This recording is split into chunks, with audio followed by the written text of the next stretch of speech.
අපි අද කතා කරන්නේ මේ රටේ බිහි වෙච්ච සුවිශේෂී ගණයේ පුද්ගලයෙක් එක්ක. ඒ පුද්ගලයා තමයි මේජර් නිස්සංක සේනාධිපති. ආයුබෝවන් බුලිත. අපි දැක්ක ඔබතුමා පහුගිය සතියේ බණ්ඩාරනායක සම්මන්ත්‍රණ ශාලාවට පැමිණියා කොමිෂන් සභාවක් ඉදිරියේ සාක්ෂි දෙන්න. මොකක්ද ඒ අවස්ථාව? දැන් ගිය ආණ්ඩුවේ කොමිෂන් සභාවක් තිබ්බයි කියලා මම කියන ගරු මෛත්‍රීපාල සිරිසේන මැතිතුමා.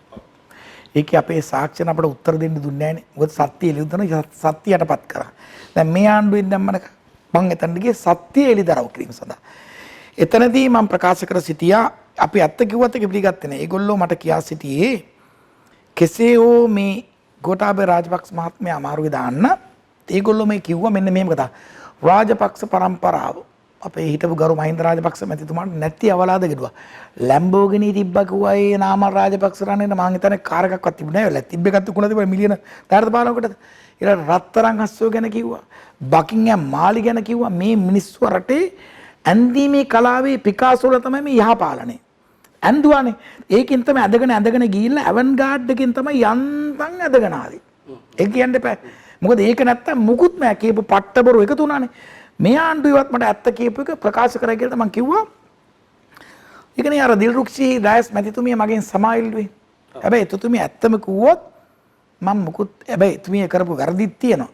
අපි කිව්වා මේ වැඩේ කරන්න එපා මැතිතුමිය මේක කරන්න ගියොත් එම දහස් ගාණක් රැකෙතු මේ පස්සේ සමාවිල්ුවේ මම දැනග හිටියා නම් මෙච්චර දහස් ගාණක් නිශ්චංකන රස මගේ ජීවිතේට මේක කරන්න නැහැ කියලා. එල්ලා සිටියේ ආරක්ෂක ලේකම්වරයා හිටපු බොරු චෝදනාවලට පටලවලා කෙසේ හෝ සිරබාරට ගැනීම තමයි ඌට කිසිම විරුද්ධව චෝදනාවක් නැති ඉඳා බොරු අවලාද නගලා මගේ අරා මම ඔව්ව බොරු චෝදනාවලට ඉදිරිපත් කළා මගේ ජාම බේර ගන්න මං කවදාක්වත් එහෙම කරන්න මං කව පාරින්න යාචකෙක් වෙනොත් මං එහෙම කරන්නේ නැහැ. මාව කෙසේ හෝ පොළඹවා ගන්න තමයි උන්ගේ මට බල කර සිටියා. ඌට මුදල් දුන්නයි කියලා දියුරුම් ප්‍රකාශය ලබා දුනොත් සිරම නඩු වලින් මාව ගලවනවා. මං කව මාව එල්ලු මං ඒක ඇති සමාජ මාධ්‍යයට මම දැන් මාව එල්ලුම් ගහට ඇරියත් මගෙන් ඉල්ලා තිබුණා රාජිතගේ ගෝල. මචං අපි ගෝඨාභය රාජපක්ෂ මහත්තයා ගෝඨ කියලා. එහෙම කියනවා. මං හිතුවට කවදාකවත් එහෙම කියන්නේ නැහැ. වැදගත් පුරුණ අපි කොහොමව ගෝඨාව ඇතුළට දාන්න යන්නේ. උඹට තියෙන අපේ සපෝට් එක. ඒක තියෙනවනේ සමාජ මාධ්‍ය මං උදාහරණලා. මං කව මාව එල්ලුම් ගහටලා මැරුවත් මං ඒ දේ කරන්නේ නැහැ කියලා. ඔබ ගියා පහුගිය සතියේ දේශපාලන පරිගැනීම් වලට ලක් වූවන් වෙනුවෙන් ජනාධිපතිවරයා පත් කරපු කොමිසම ඉදිරියේ සාක්ෂි දෙන්න.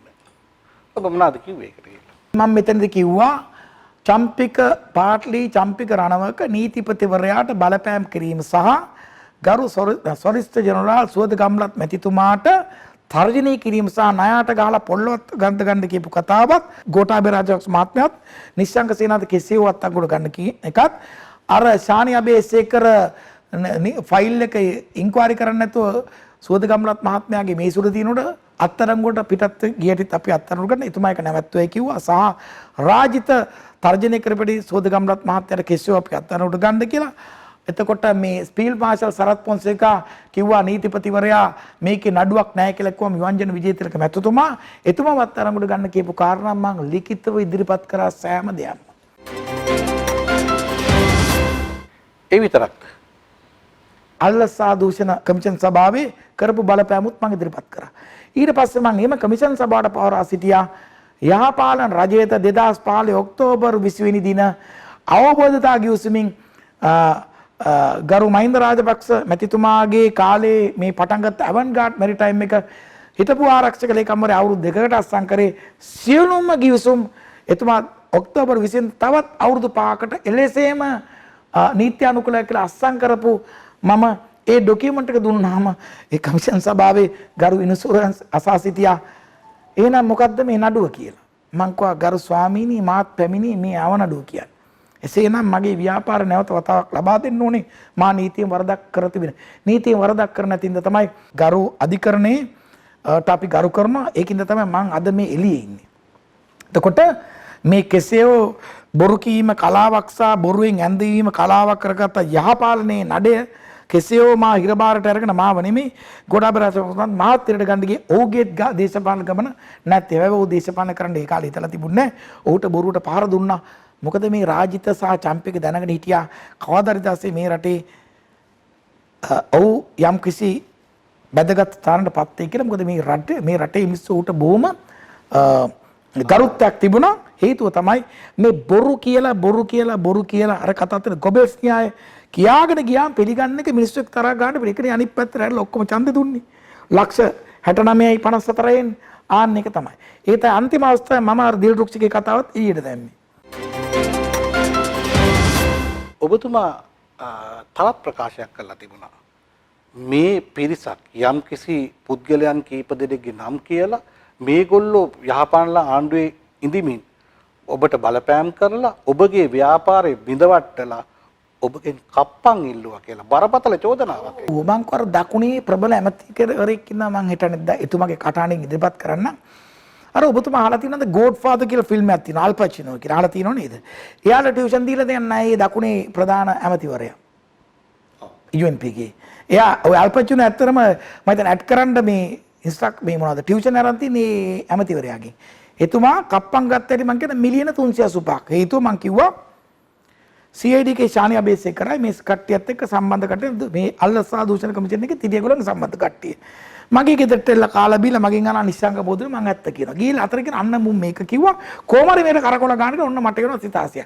එක දවසට සිතාසිය පහයි. ඒතර මං කියනවා අනේ සර් මොකද කරන්නේ? ගිහලා මම මෙයාට පෙන්නති මට මේ වැරදි වැඩක් නේ ඉන්නේ. මොකද දේශපාලන හැමදේම නිශ්ශං. මේක නම් මේ සීරියස් කේස් එකක්. මම පොඩ්ඩක් ඉන්නකො බලලා කතා කරන්නම් කියලා මේ මං කතා කරා ඔකට මට ඇඟිලි ගන්න බෑ මොකද උන් මිලියන 100ක් ඉල්ලන්න මිලියන 50 ඔන්න මං දෙනවා. අය දෙන්නේ නැකද මොකද කප්පන් ගෙනීමේ කලාවකද මං කොස්ස මං වරද උන් මේ කිලන මේක දැන් ඇත්ත වුණත් නිස්සංක දැන් මේකනේ වැඩේ උන් ගාණක් ඉන්නවා. ඉතින් අල්ලස් නෙමෙයි මම අල්ලස් දුන්නේ නෑ වෙලාවේ. හරිද? මාව බය කරලා ඒතර මං කියනවා නැත්තම් මේක සීරියස් අත්තරවට ගන්නවා. මං කව මාව අත්තරවට ගත්තා නෑ. ගත්තනට මගේ භාර්යාව. ඒතර භාර්යාව මගේ නෝනා මේකට කිසිම සම්බන්ධ. මම ඇත්තට මේකට බය වුණා. නැත්තම් මම මුන්ට මේ දෙන්නේ නැහැ. කප්පන් ගත්තේ අමුතුම ක්‍රමයකට කිව්වේ ඒකයි. ඒ කියන්නේ යාළු වෙලා මාව අන්දලා පස්සේ මේක දැනගත්තේ. එතකොට මාව වටේ ඇරලා අරෙන් ලියුම් එවලා කට්ටි කියන මේක යට ගන්න මෙච්චර. ඉතින් මං කිව්වා යට ගන්න දෙන්නේ ඇත්ත. නෝ මං දන්න ඇත්ත. දැන් ඒකනේ මට දැන් ගිහිල්ලා මං ඇත්ත කියන්නේ. ඇත්ත ලියන්නෙත් නෑ මං කිව්වා සර් මගේ ඇත්ත ලියන්න. ඒ සංගීතය ඒ කියනවා ලියන්න ඉතින් මිලියන 50කටක් ඕන. ඉතින් මං දෙන්න. ඉතින් ඊට අමතරව පච රණවක එහෙම නැත්නම් පාටලි චම්පක රණවක ඉලෙක්ෂන් එකට ඉස්සරලා 2015 2014 ඔක්තෝබර් මාසේ නොවැම්බර් මාසේ සේපාල රත්නායක දැන් ඔය ඉන්න හිටපු නීතිඥවරයෙක් මේ කවුද මහින්ද රාජපක්ෂ මහත්මයාගේ ආණ්ඩුවේ ඒ කාලේ එතුමාගේ ඔෆිස් එක වැඩ කරා. එයා මගේ යාපැත්තෙන් දුන්නා මෙයාගේ යාළුවෙක් කෙනා මුදිත කියලා. මචං පොඩ්ඩක් ඉන්නේ මිනිස්සු කතා කරන්න ඕනකෝ චම්පක රණවක. මං කිව්වා පොඩ්ඩක් ඕ මොකද්ද ප්‍රශ්නේ? මචං මේ කෝටියක් ඕනේ අපිට ඡන්දේ කරන්න. මං කිව්වා එයා පැත්තේ සේපාර රත්නා මම ස්පීකර් ෆෝන් දාලා. එයා මේකට සාක්ෂි දෙයි. මං කිව්වා තරහ වෙන්න එපා. නෑ මචං ගිය පාර මේ නෑ මං කිව්වා සල්ලි දෙන්න බෑ. නෑ මචං ගිය පාරක් දුන්නානේ. මං කිව්වා ගිය පාර දුන්නා මහින්ද රාජපක්ෂ අමත්නගේ ආණ්ඩුවත් එක. මං කිව්වා ඔයාට ඕන නම් කියන්නේ පරදිලා ආපුවම මං කීයක් කර දෙන්නම්. අන්නේ තරකට තමයි මගේ පස්සෙන් එලවලුවා ගැහුවේ. තවත් නම් කීපයක් තියෙනවා. රාජේෂ් සේනාරත්න. එයාගේ තිබ්බ බ්ලූ ඕෂන් කියලා කම්පැනියක්. ඒකට ආරක්ෂා සැපේ ඒ කියන්නේ මේ නැව් වලට මාළු අල්ලන්න නැව් තිබ්බා. මෙයා දීවර ඇමති කාලේ. එයාට ඒක කරන්නත් බෑනේ. අපේ තමයි සිකියුරිටි අය කරේ. ඒ සිකියුරිටි අය කරලා එයාට මේ ව්‍යාපාර කඩා ගන්න තමයි එයා try කරේ බ්ලූ ඕෂන් කියන කම්පැනියෙන් ආරක්ෂක අමාත්‍යාංශයේ ලිපිගුණ වල ඇති එයා ඉල්ලුවා මේ එයාට ලබා දෙන්න කියලා. එයාට ඒක ගන්න බෑ. ඒක තාම ඇති එතන. ඒ තමයි ගාලු පාවෙන අපිගාඩාව ඇරස් කරේ. හරි. ඊළඟට තව හිටියා අන්ඩ්‍ර කුමාර. එයා ඇවිල්ලා අර ටියුෂන් දීලා දෙනවා පැබ්ලොස්කෝප් ආණ්ඩුවට සම්බන්ධයක්. පොඩ අන්ඩ්‍ර කුමාර. නෑ ඒකනේ දැන් මං කියන අර දිලිත් ජයර මේ ළඟදී ඇවිල්ලා කිව්වා නේද අන්ඩ්‍ර කුමාරගේ account එකේ තියෙනවා GDP එකේ බිලියන 7 ගාණක් කියලා. මිලියන 7000 ගාණක්. බුලිත කැටවලලා. මේ රටේ කවුද UNP එකට GDP එකට සල්ලි දෙන්නේ කියන බන් මට. හරිද? මේගොල්ලෝ කරන්නේ කොහොමද දන්නවද? කම්පැනියක් හොයාගන්න. ඒකට යනවා. ඒකට දානවා GDP කට්ටිය ඇතුළට. ඒකේ සැබොටාජ්ජයක් එහෙම නැත්නම් කම්පැනි කඩාකප්පා කරලා ස්ට්‍රයික් එකකට යනවා. කම්පැනිය වහලා දානවා. ඒ කම්පැනි කෝටි ගාණක් පාඩු වෙන දවසක් වැඩි නැතුනොත් එහෙම විශේෂයෙන්ම ඇඟලුම් කම. පස්සේ කියනවා මේගොල්ලෝ යනවා ඩිස්කෂන් එක. රයිට්. අපිට මෙච්චර ගාණක් දෙන්න අපි ස්ට්‍රයික් නවත්තන්න. අර ධම්මික පෙරේරා මහත්තයාම දුන්නා කියලා කතාවක් තිබුණානේ. මම දැක්කා ඒක කාලයක් කියලා තියෙනවා. හැබැයි ඊට පස්සේ කරන්නේ ගාණ කප්පම් ගන්න මිලියන 50ට 100 ඒකෙන් තමයි බිලියන 7 නැත්තම් මිලියන 7000 හදාගත්තා. ඒකයි මං කිව්වේ මේ අනුර කුමාර කියන එකන ව්‍යාපාරකට ගාණ සල්ලි ගන්න ඔය විදිහට. නැත්නම් අනුර කුමාරගේ සල්ලි බැංකුවේ 7000 ගාණක් තියෙන ගියා. නෑ කිව්වද ප්‍රතික්ෂේප කරත් නෑ. අයර්ලන්තේ ගියක් තියෙන එක. වැඩි එපාර චිත්‍රාංගනී මේ විජේවීර මැතිතුමියට ගයක් කරන් දෙන්න කියලා ලක්ෂ 100ක ඒකත් මං කොල්ල කෑවා කිව්වා. එතුමිය ඇවිල්ලා කිව්වේ මම නෙමෙයි ටීවීට ඇවිල්ලා කිව්වේ. එතුමිය අඬාගෙන මයිකට මම දුප්පත් මිනිස්සුන් අඬාගෙන ආයෙත් ඇවිල්ලා කිව්වා එතුමියගේ දුක කිව්වා. මම ලක්ෂ 80 ගණන් දුන්නා ගයක් හය කර ගන්නයි රෙන්ට් එකට ගන්නයි එතුමාගේ පුතාට ගන්න රටෙන්. මම මේක කියන්නේ මීටි කියන. අන්න ඔකට තමයි ජීප් එක මයිත් එක තරහා වුනේ. එයා මයි ගාවට ආවට. ඊළඟට තමයි ජීප් එක ඇවිල්ලා කප්පම් ගත්ත ක්‍රමය තමයි මේ පැබ්ලෝ එස්කෝබාර් කියලා හිටියනේ මේ මෙක්සිකානු මොකද මෙක්සිකන් මේ ඩ්‍රග් කාටෙල් එකේ ප්‍රධානී ලෝකේ හිටපු ප්‍රකෝටිපති. එයාටයි අර මං කියන අල් පචිනෝ කියලා මේ ගෝඩ් ෆාදර් ෆිල්ම් එකේ ඇඩ් කරේ ඒ දෙන්නට ටියුෂන් දීලා තියෙන අනුර කුමාර. තේරුණාද? එහෙම තමයි මේගොල්ලෝ සල්ලි හම්බ කරේ. ඒක මිලියන 7000ක් තියෙන්නේ. මේ දිලිජ්ජාතර කියන මම බැංකුවට ණය 7000ක් එයා 7000ක් එයාගේ වත්කම තියෙනවා. මම හිතන්නේ මිලියන 7000ක් තියෙන මේ ණය නැතුව වත්කමක් තියෙන මේ රටේ ව්‍යාපාරය නැතද? ඒ කියන්නේ ණය නැතුව වත්කමක් තියෙන ව්‍යාපාරිකෙක් බොහොම අමාරු වාගන්න. මමත් ණය අදලා බැංකුවට. අර්ජුන රණතුංග චම්පික රණවක අර්ජුන රණතුංග ඊළඟට රාජ සේනාරත්න කුමාර අර්ජුන රණතුංග මට කම්ප්ලේන් කරනවානේ මං කිව්වනේ අර එයා නාවික හමුදාවේ අද්දරල් වරෙක් එක්ක එකතුලා වෑත්තෑව කියලා පව ප්ලාන්ට් එකක් දුවනවා. එතකොට අපි මේක ක්වෙස්චන් කරා. එතකොට එයා මට එවනවා එයාගේ සෙක්‍රටරි කෙනෙක් ඩීල් දාන්න. නෑ කියනවනේ එන්න කියනකොට ටීවීට ඔප්පු කරන්න. එතකොට එයා කිව්වා මම මේක නාවික හමුදාවෙන් පෑරගත්තා කියලා. මම ඒකත් ඔප්පු කරන්න දෙන්න කියනවා. එයා කියපු චෝදනා ඔක්කොම ඔප්පු කළා. එයා ඩීල් දාන්න ආපුවටි මං කියන්න. මගේ තිබ්බ ඒ කාලේ ලංකාවට ගෙනාපු එකම යොට් එක. ඕක නවත්තලා තිබ්බේ වරායේ කොළඹ. රජයට මම මුදල් ගෙවුණාත. මට ඕක උතරින් මාව අයින් කරන්න කියලා වාම කිසිම හේතුවක් නැතුව යොට් එක දැන් මට පාක් කරන්න නැතුව මම විකුණන ගන්න දෙයක්වත් නැහැ දැන්. ඒතකොට ඒක නීත්‍යානුකූලව මම තියන්න බෑ. මම ඒකට නඩුවක් දාලා තියෙනවා. කම්ප්ලේන්ට් එකක් දාලා තියෙනවා මිරියාන පොලිසිය. ඒකේ ඉන්න ලේකම් මට කතා කරලා කියන එක ලේකම් කෙනෙක් කියාගේ මේ රෙකෝඩ් තියෙන ඒවා මම නිකන් නෙමෙයි කියන්නේ එන්න කියන්න ඔප්පු කරන්න. ඒතකොට මට කියනවා මේ තරහා එන්න එපා නිශ්චංක මේ අර්ජුන කිව්වා මේක දාන්න කියලා මොකද ඔයා යාට මේ ප්‍රශ්නයක් තියෙනවන්නේ ඒක විසඳ ගන්න ක්‍රමයක් ඊයර ඩීල් තමයි. මම මේක රෙකෝඩින් එක දාන්න එන්න කියන්නකෝ ටීවී එකට. බය නැතුව. ওই සෙට් එකටම. නිස්සංක සේනාධිපති, ඇවන්ගාඩ් අධිපති ඔබෙන් කප්පන් ඉල්ලීම වගේම ඔබ කප්පන් දීමත් වරදක්. නීතිය හැටියට පිළිගන්නවද? අන්න ඔබතුමාට වැරදුනා. ඒ අල්ලස් ඉල්ලීම සහ අල්ලස් දීම. කප්පන් දීමක් කියලා නීතිය වරද නැහැ. කප්පන් දෙන්නේ මොකද? තමන් කප්පන් දෙන්නේ මගේ යට ගන්න නෙමෙයි. සත්‍ය ලිදරවක. දැන් මම කප්පන් දීලා සත්‍ය කියන්නේ. ඔබතුමා මෙතනට මගෙන් ආවේ කප්පන් අරන් මං ගැන කතා කරන්න නෑ. සත්‍ය කතාන්න. මම ඔබතුමාට සත්‍ය කරන්නේ නෑ. බුලිත මං එහෙම කරන්නේ නෑ. මට මගේ බිරිඳ වෙලා අත්තනගොඩ ගන්න ගියා කෙස්යෝ ඉර උන් දැනගිටිය. එතකොට ඒ වුණොත් මගේ පුතා අසරණ වෙනවා. මට ඉන්න එක පුතයි. ඒගොල්ලෝ දැනගත්තා මේක. දැනගෙන තමයි කරේ. එතකොට මට කප්පන් දෙන්න වෙන දෙයක් කරන්න තිබුණේ නෑ. මොකද ඒ ආණ්ඩුවේ ජොබ් එක මේකනේ. මිනිස්සු ව්‍යාපාරිකයෝ ආණ්ඩුවට ගෙනල්ලා FCD දානවා කප්පම් ගන්න. FCD දානවා කප්පම් ගන්න. බයිබල් දානවා කප්පම් ගන්න. ඕකට තව එක්කෙනෙක් ඉන්නවා. හොඳ මගෙත් හොඳ හිතුවත මගේ ඉදිරි ඉදිරිපත් කරන එයා ගත්ත කප්පම්. එතකොට ඒගොල්ලෝ කරන අරගොල්ලෝ කියලා සිතාසියවනවා. මේක ෂේප් කර මචං මල්ල කෙලිය වට යනද මම බයි. ඉතින් මට ඉල්ලන ගාන මචං මේක දීපන්න මම දෙන්න වෙනවා. ඒ අල්ලස් නෙමෙයි. අල්ලස් දෙන්නේ ඕනේ කරපු වරද්දක් වහගන්නනේ. හරිද? දැන් ඔබතුමා අල්ලසක් දෙන්නේ මොකටද? වරද්දක් කරලා වහගන්න.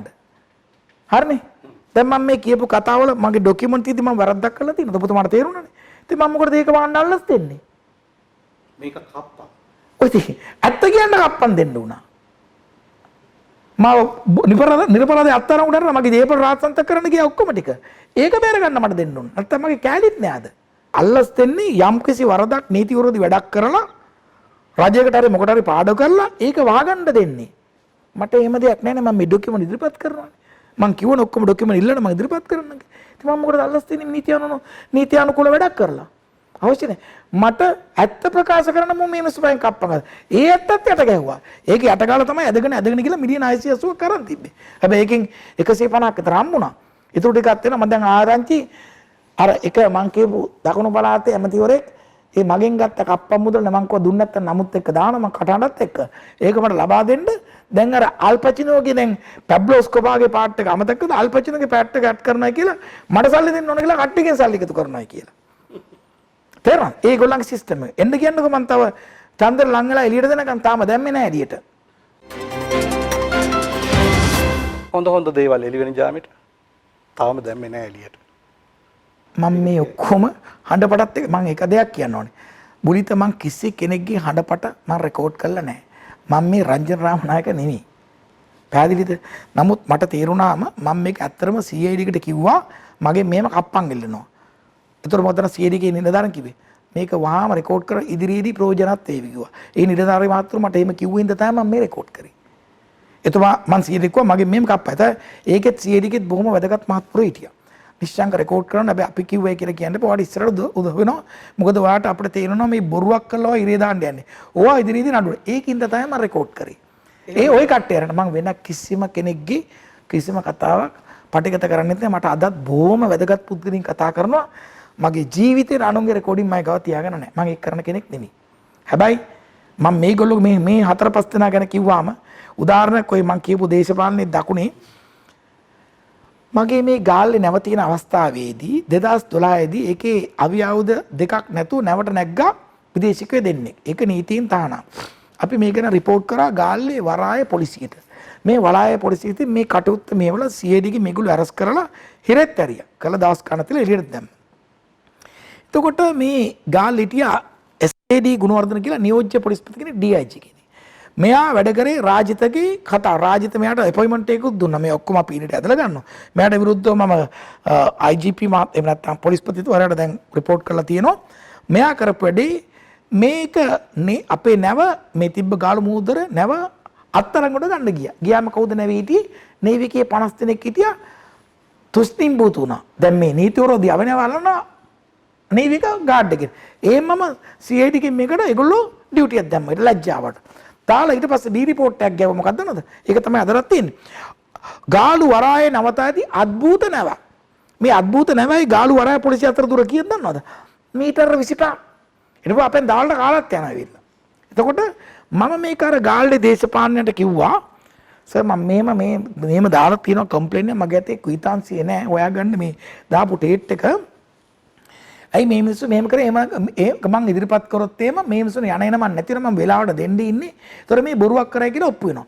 මේ දේශපාලඥයා මොකද දන්නවද කරේ? සාක්ෂියතෝ මම කතා සාක්ෂින් නමගෙත් එක්ක ඒ UNPම ප්‍රධාන නිලධාරියෙක් ඉන්න උත්තර දෙ. යාගේ ඉස්සරහට මේක එළිදරව් වුණේ. මදනද කිව්වේ? පොලිසියට ගිහිල්ලා ඒකේ කොස්තාපල්වරු දෙන්න කතා කරලා අර පොතේ තිබ්බ අර 2012 දාපු එන්ට්‍රි එක ගැලෙව්වා. ඒකද මං කිව්වේ අර දැන් අල්පචිනෝ ටියුෂන් ගත්තේ මෙයාගෙන් කියලා. ඒ ගේම ගන්න කියලා. එතකොට සාධාරණද? මං කොහොමද යුක්තියට ගන්න? යුක්තියට කරපු නීතිපතිවරයා අත්තරගොඩ ගන්න කියනවා. සොලිසිටර් ජෙනරල් වරට කියනවා නාට ගහලා පොළොව අරද්ද ගන්න එපා. එතකොට දිල්රුක්ෂි මැතිණිය කතා කරලා කියනවා මට සමාව වෙන්න ඔබතුමා නවුන දේශපාලන තව මොකද්ද? ඉතින් ඔබතුමාට පේරෙන්නේ මං ඕම කප්පන් දුන්නේ නැත්නම් මේ බීලා නම් වෙන්නේ නැහැ කියලා. එහෙනම් මගේ හිටපු තැන මැරිච්ච තැනකට ගසොත් පළවිලා. බොහොම ස්තුතියි නිස්සංක. එහෙනම් අද අපි නිස්සංක සේනාධිපති සමග බොහෝ දේවල් කතා කළා. එහෙමනම් තවත් දේවල් කතා කරන්න ඉදිරිව තියෙන ඔහු ළඟ.